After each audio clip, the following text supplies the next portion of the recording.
Welcome to this book signing. My name is Action Jackson Ogunyemi. I am your host for this wonderful masterclass slash book signing because it has become a masterclass. There are people who came to use it who just went on. Stephen Akintayo just asked one question. I have no doubt that the answer he gave them, they've run away to go and apply it. And they should come back and give him royalties and you know. And I say that to say this: I spent 90 minutes with Dr. Stephen in a hotel room in London, and I said to him, "This is what I'm doing." He said, "Nope, nope, nope. Do this, do this." I said, "And you've just destroyed my plans for the last year that I've been working." He said, "If you're going to go to the next level, you're going to have to let go of certain things."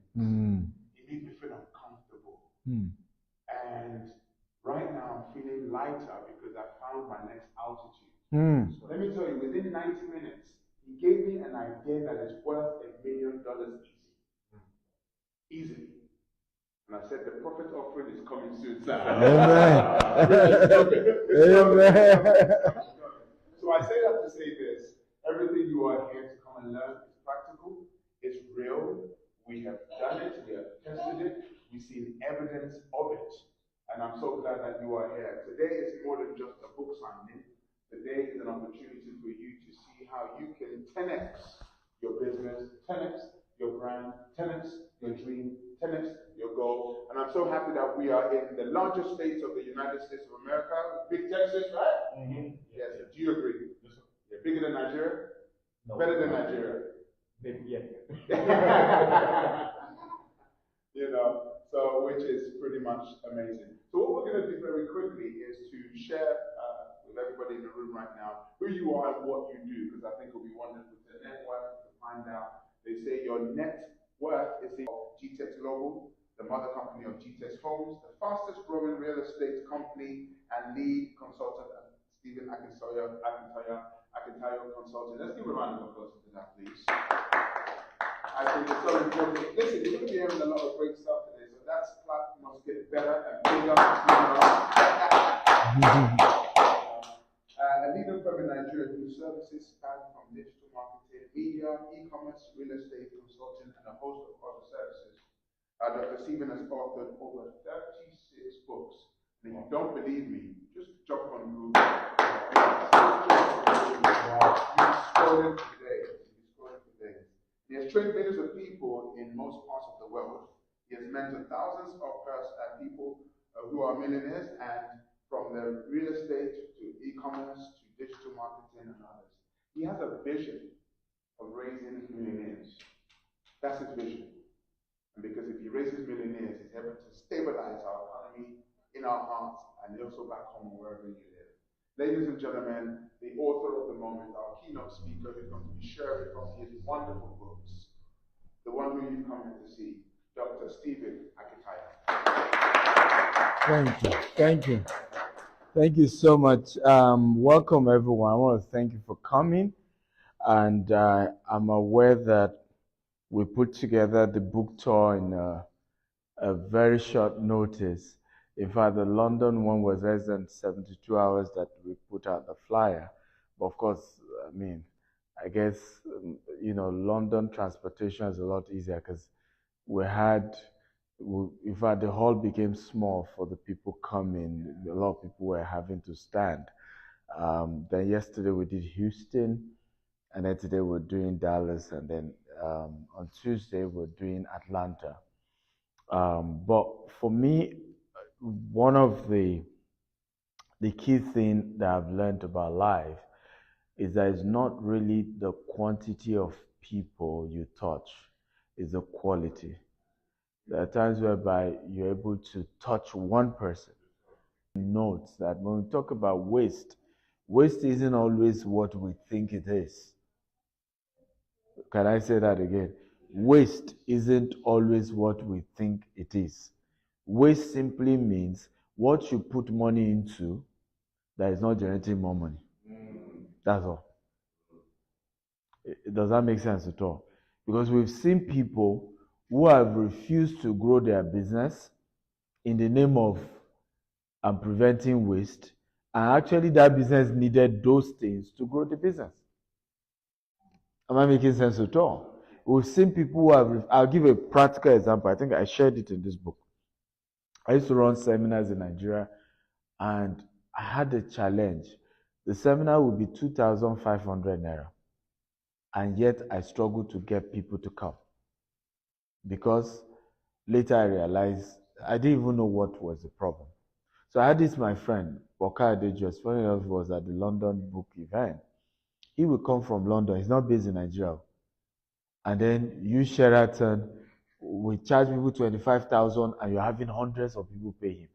And what was funny was, me, I'll be teaching 10 businesses you can do. 20, he will come, the difference between Toyota and BMW. All those motivational stuff. And I'll be like, what I'm giving is real. I will show you how to start e-commerce business, how to start this business. But they are not paying me, they are paying this man.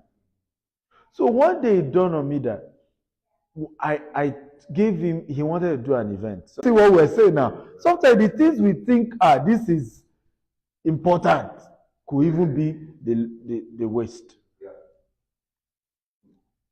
Is this making sense at all? So please, what I have noticed with wealthy people is that they avoid waste. And the way they do it is to make sure they ask themselves this question: this thing I'm about to pay for, will it help me to make more money? Right? Or it will take money away from me and never bring it back. You must always remind yourself of this fact. What I'm putting money into, right? Will it take more money or will make more money? Are we learning at all?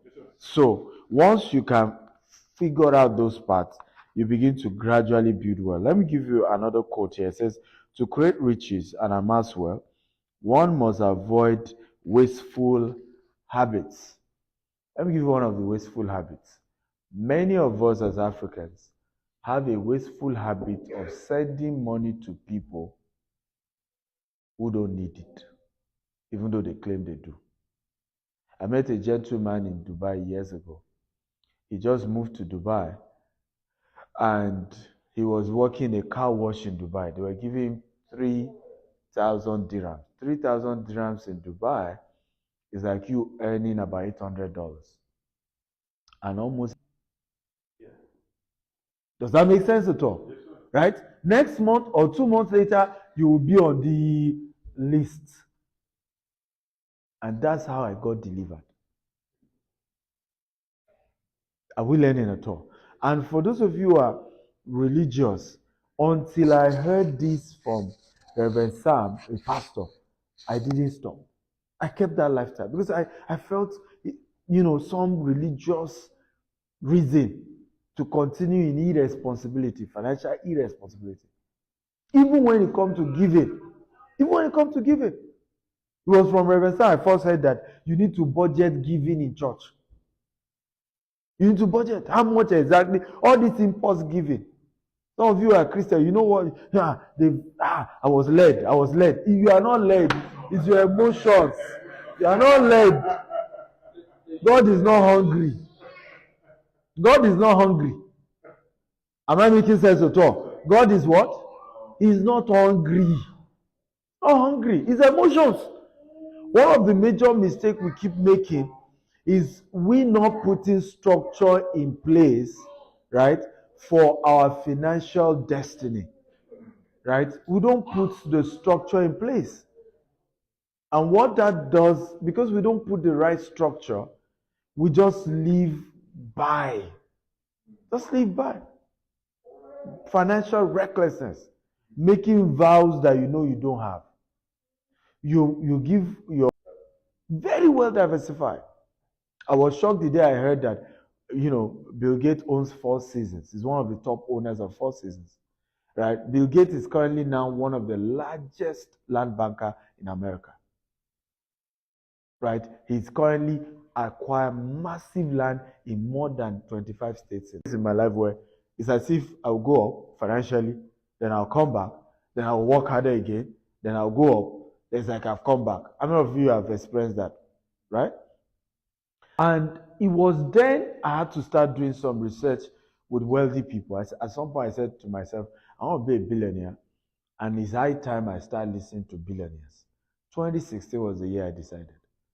I remember coming to Florida, and the training I did was a training where there were 3 billionaires to talk. I said, yes, let them talk to me, right?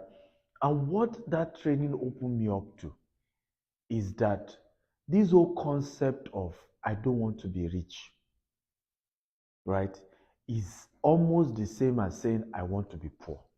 There is no more middle ground. I don't know that you understand what I'm saying. Nobody wakes up and actually choose poverty. Many of them were not actually poor. The bills rose.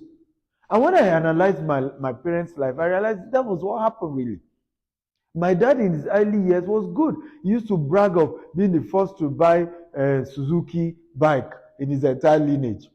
First to buy car, which was but you've not